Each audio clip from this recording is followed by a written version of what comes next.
Tenga listo el tinto que ya vienen los huevos revueltos con los datos de la escalada de guerra que se cocina en medio de ciudades y municipios enteros en el Guaviare. Desde la redacción de La Silla Vacía, soy Tatiana Duque. Es miércoles 18 de junio. Mientras en Bogotá la pelea es política, afuera de la capital del país, en la mal llamada Colombia Profunda, las discusiones del decretazo de la consulta popular 2.0 dejan de importar bastante cuando un grupo armado te impone un paro hasta el viernes. Eso es lo que está pasando en Guaviare. Las disidencias de alias Mordisco están en una guerra frontal con las de alias Calarcá. Ambos grupos eran uno solo hasta el año pasado, cuando Mordisco se salió de la mesa de conversación que el mismo gobierno le armó. Las autoridades hablan de 30.000 personas confinadas en varios municipios. Y hoy hablamos de cómo están actuando ambas disidencias y cómo lo hace el gobierno.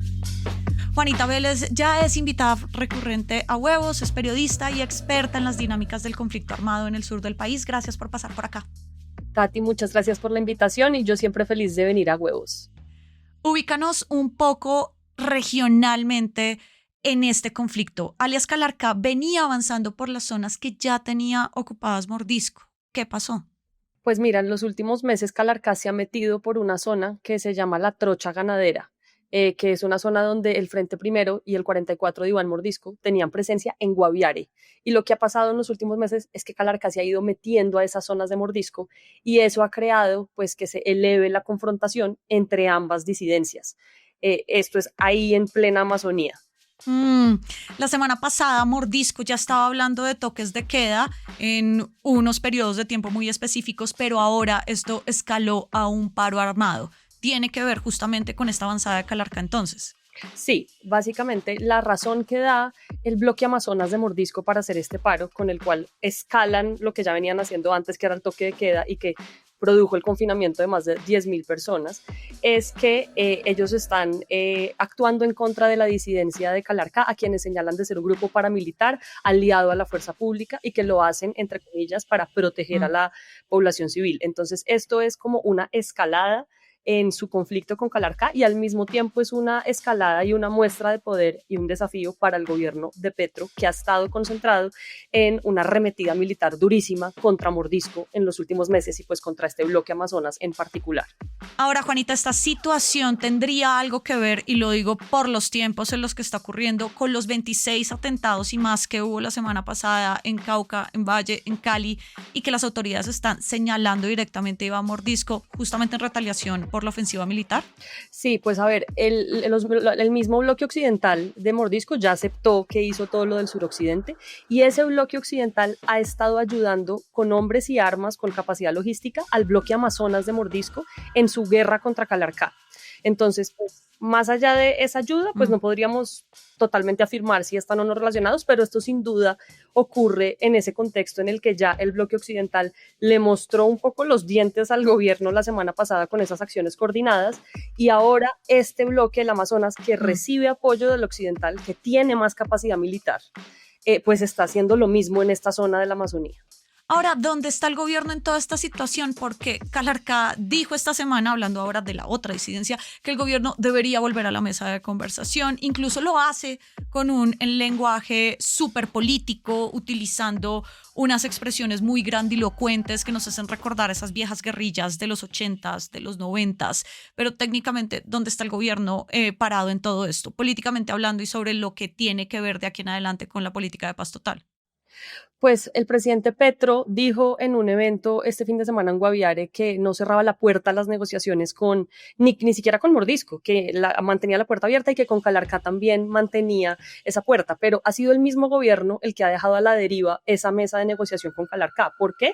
Porque priorizó la concentración del Frente 33, que hace parte de la disidencia de Calarcá, pero con el resto de las unidades, pues bajo el liderazgo de Calarcá, eso quedó a la deriva. Esa mesa está en el aire en este momento y de hecho el ejército hace pocos días atacó una unidad al Frente Rodrigo Cadete en Cartagena del Chairá, en Caquetá, con lo cual estaban ya abriendo la puerta a la confrontación militar con las unidades de Calarcá. Entonces es un poco ambivalente el discurso del gobierno, o sea, por un lado está diciendo que sí, que abre la puerta a que se sigan las conversaciones siempre y cuando se comprometan con la protección de la selva a las unidades de Calarcá, pero por otro igual el ejército está arremetiendo militarmente contra las unidades de Calarcá.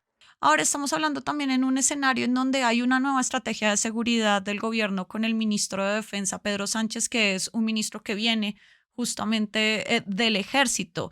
En el corto plazo, ¿se puede lograr algo con esta situación de esta estrategia de garrote y zanahoria? Yo creo que lo que se viene, pues en este caso, es que va a tener más volumen la voz del ministro de Defensa, Pedro Sánchez, que claramente está concentrado en la arremetida militar. La oficina del Alto Mm. Comisionado para la Paz en este momento está en un limbo grande, no hay dolientes ahí.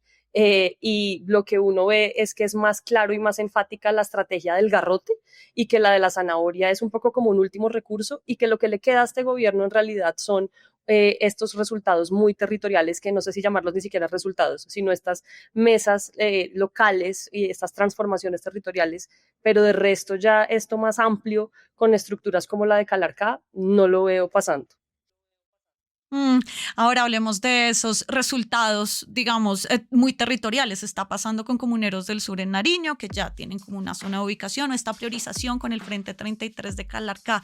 ¿Les que esa entonces terminará siendo la prioridad del gobierno nacional ya en los meses que le quedan y tal vez pareciera que con el foco en otro lado en este momento, al menos desde las casas de Nariño?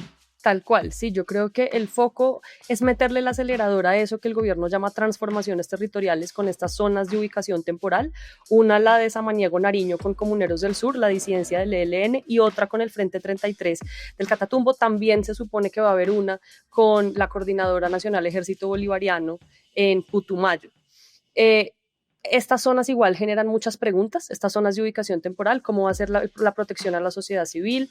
Dicen que no van a ser unas zonas de despeje y que se parecen más a las zonas de concentración del antiguo acuerdo de paz con las FARC-EP, pero igual hay muchas preguntas Mm. sobre hasta qué punto en ninguna de estas mesas, solo salvo la del Comuneros del Sur en Nariño, se ha hablado expresamente de dejar las armas, en el resto no. Entonces las zonas normalmente, y pues, usando como espejo el acuerdo de paz con las FARC, se usaban cuando ya hay un compromiso de dejación de armas. Acá no hay compromiso de dejación de armas, con el 33 ni siquiera es claro que lleguen todos los del 33 a esta zona. Entonces hay muchas preguntas sobre por qué crear estas zonas de ubicación temporal en momentos en los que esos procesos no estaban en un punto de llegar a hablar de dejación de armas. Juanita, mirando hacia adelante y hablando puntualmente del siguiente gobierno, ¿qué tan fortalecida tendría que llegar esta estrategia de poner estas zonas de ubicación, de tener una arremetida militar al mismo tiempo, para que dure en el tiempo, para que quede como una política de Estado, para que el próximo gobierno, sea de izquierda, de centro, de derecha, pueda recoger ese tipo de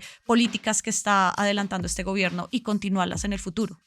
Pues yo creo que el gobierno tiene el reto de lograr que lo que ya más o menos está adelantado con Comuneros del Sur, que es igual una dejación parcial de armas, se logre en estas otras zonas de ubicación de aquí al 2026. Si no hay unos resultados de este tipo que de verdad muestren como voluntad real de dejar las armas, me parece muy difícil que cualquier candidato pues mantenga esto. Lo hablábamos en otros huevos y es que pues ni siquiera veo a un candidato del pacto histórico manteniendo la paz total tal y como está. Y yo creo que Petro tiene que mostrar al menos esos pequeños resultados para que no le pateen todo el tablero de su paz total. Juanita, como siempre, muchísimas gracias por tus luces y por pasar por acá. Muchas gracias a ustedes por la invitación. Y arranca el día con estas movidas. El Senado aprobó la reforma laboral, incluyendo puntos clave para el gobierno, como el contrato laboral para los aprendices del SENA. O sea, que van a tener prestaciones sociales y sus prácticas van a contar como experiencia laboral. Como este texto de Senado es diferente a lo que aprobó la Cámara, el siguiente paso es la conciliación. El proyecto debe ser aprobado antes de finalizar este periodo de sesiones, o sea, este viernes 20 de junio.